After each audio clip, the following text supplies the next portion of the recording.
Some of the strongest characters in anime have some pretty incredible powers. From obliterating an entire city in one move, to wiping out existence in the blink of an eye. We'll never know. But one thing is for sure, they are not the only one.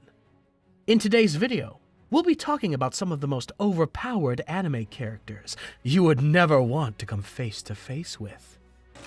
Number 10, Shigeo Mob Kageyama, Mob Psycho 100. At number 10 on this list, we have Shigeo Kageyama, also known as Mob, from Mob Psycho 100. Mob is not your typical meathead powerhouse. If anything, he looks pretty weak, which works to his favor in most fights he gets into. His opponents underestimate this chibi, and yeah, he makes them pay. In a modest, unassuming way that only Mob is capable of course. You see, Mob is an average-looking middle school kid who just wants to go through school without standing out too much. But that becomes a little too hard for him to do, considering he's a psychic powerhouse who can literally make reality his bend reality to his mind. Yeah, let's go with that. I'm sure you see how that can be a problem for dear old Mob. You see, what makes Mob so powerful isn't just his telekinetic, psychic, and energy manipulation abilities. No, those are child's play. What makes him so powerful is his emotional meter. Throughout the series, we see his emotional meter casually rise per whatever he goes through. When that meter gets to 100, well, that's the difference between the shy kid we see and a literal force of nature. Handy, right? To be able to go Nova when life has thrown too much at you. Personally, I wish I had that power. Buildings crumble, enemies disintegrate, and even the laws of anime physics seem to step aside and let him do his thing. So, yeah, I would say Mob is pretty darn powerful. But these characters only get more ridiculous. Number 9, Frieren. Frieren, Beyond Journey's End. Coming in at number 9, we have the elf who puts the im in immortality, Frieren. At first glance, she doesn't stand out. And in fact, she has lived all her life to make sure she doesn't. So what you see is a typical mage with a weird collector's bug. But don't let that demeanor get you, because there's more. Beneath her unassuming demeanor, Frieren is a mage with a ridiculous amount of mana. She takes the phrase, "experience comes with age," to another level, as her magical prowess has taken hundreds of years to hone and perfect. Whatever you need, Frieren can pretty much do it. But the whole point of her story is, she just likes to collect weird artifacts and magic spells. She's not all about power. She takes down the most powerful demons by baiting them into a false sense of security, seeing she hides her mana so well. And it is a beauty to watch. Frieren is a breath of fresh air that focuses on the beautiful countryside while giving us a dash of overpowered magic. Just imagine being able to obliterate an entire continent, but instead spending your time reminiscing about flowers and friends long gone. It's both humbling and a little unfair.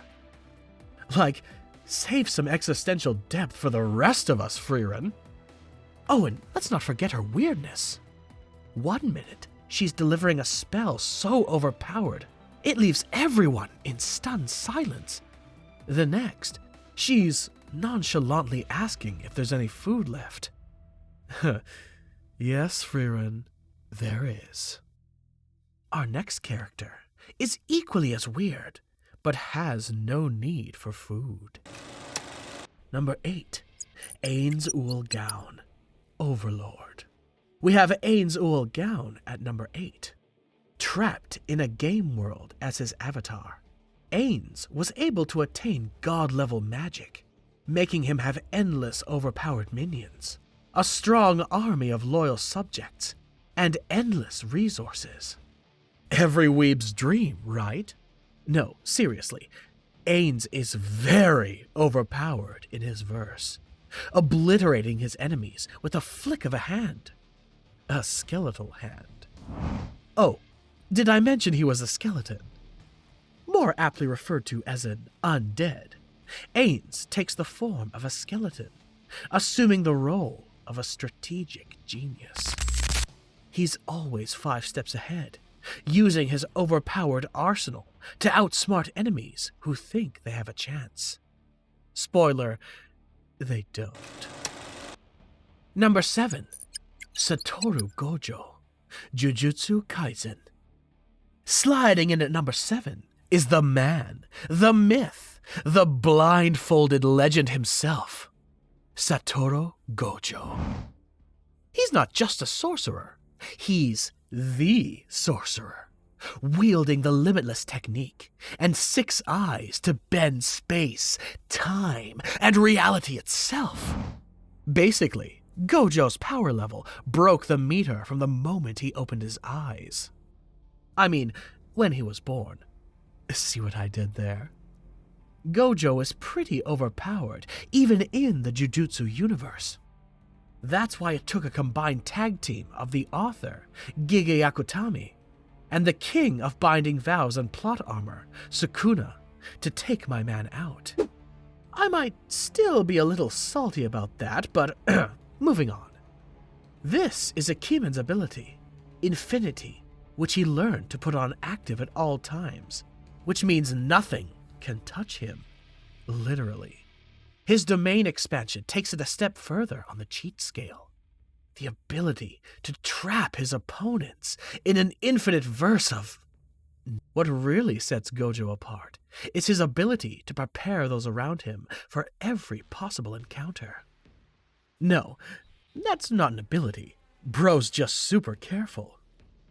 Overpowered, untouchable, and endlessly smug. What can't this man do? Number 6, Saitama, One Punch Man. Coming in hot at number 6 is Saitama, the bald-headed bargain-hunting hero. I just love everything about Saitama so much, and here's why. He shows you that hard work can actually pay. If you try for long enough, you can do it. And that's the kind of motivation we should all aspire towards. Except, he did train until all his hair fell out. I wouldn't want that part. So, you can do it if you try. Except, if your hair starts to fall off. Don't try. With his ability to defeat any opponent in a single punch, Saitama isn't just strong, he's overpowered. From intergalactic threats to planet-destroying monsters, Saitama's got it covered in one punch. Only downside is, the landscape might be toast before he shows if there's a bargain sale going on. Despite his insane strength, Saitama is very down-to-earth and more concerned about preserving his everyday life. He's more concerned with getting the groceries than saving the world, so he often gets overlooked. But we know he's super overpowered and deserves a spot on this list. Number 5, Sung Jin Wu, Solo Leveling. At number 5, we have Sung Jin Wu, the king of glow-ups and the Shadow Monarch himself. If you don't know about our boy, you're not informed. Let's rectify that very grave error. Jin Wu started as a weak E-ranked hunter until he wasn't. After nearly dying in a dungeon where he sacrificed himself to save his party members, He inherited a system that'll evolve him from E-ranked to Shadow Monarch. His abilities range from summoning legions of shadow soldiers to being a literal god in his verse. It doesn't get any more overpowered than this. Jin Wu's system would take him on a journey that ended with him becoming the Shadow Monarch, one of the monarchs of the universe, and we get to see him go against the other gods of his universe and come out on top. I would say my boy is very overpowered, but this list is not over. Number 4, Yaba Bleach. At number 4, we have Yaba, the Quincy King. This guy isn't just overpowered, he's a walking god. As the son of the Soul King, Yaba possesses the ability to see and manipulate the future itself, making him virtually untouchable in battle. Think you've outsmarted him? Nope. He saw it coming eons ago. Yaba has an ability called Almighty, which lets him rewrite reality and nullify any attack before it even happens. Oh, and did I mention he can also absorb other people's powers? Yeah, good luck fighting with him. He doesn't just rely on brute force. Oh no. He is insanely calculating, putting previous villains like Aizen out of the job. His army of elite warriors have also been maxed out to ridiculous levels of power. His ambition to reshape reality in his image isn't what makes him so scary. It's the fact that he can actually make it happen. Number 3, Rimuru Tempest. That time I got reincarnated as a slime. Sliding into number 3 is Rimuru Tempest, the slime who went from squishy blob to godlike. But then again, he did make friends with a Chaos Dragon on his first day reincarnated. It was going to go south or west. We just had to be patient. Even at base form, Rimuru was already shaping to be quite the force.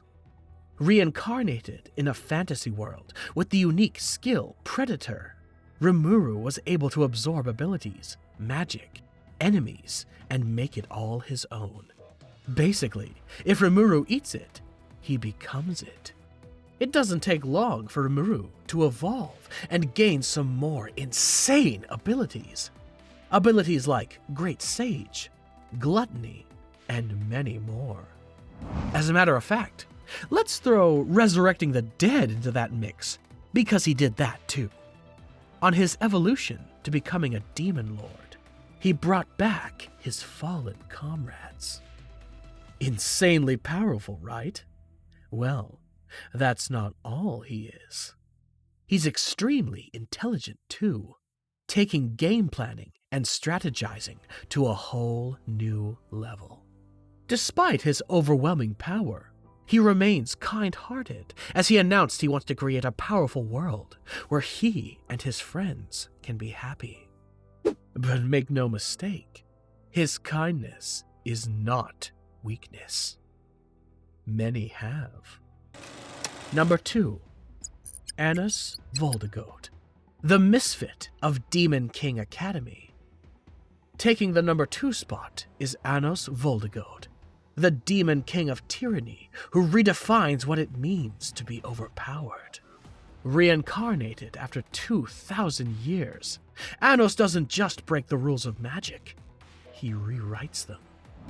He can obliterate enemies with a flick of his finger, resurrect himself or others at will, and literally destroy the concept of death. Talk about overpowered. Rewriting reality becomes just another Tuesday for Anos. His ability to cast unhinged spells just shows how vastly overpowered he is. Despite his crazy power, he's just a pretty chill guy. And the next one on our list is another chill guy. Number 1, Zeno, Dragon Ball Super.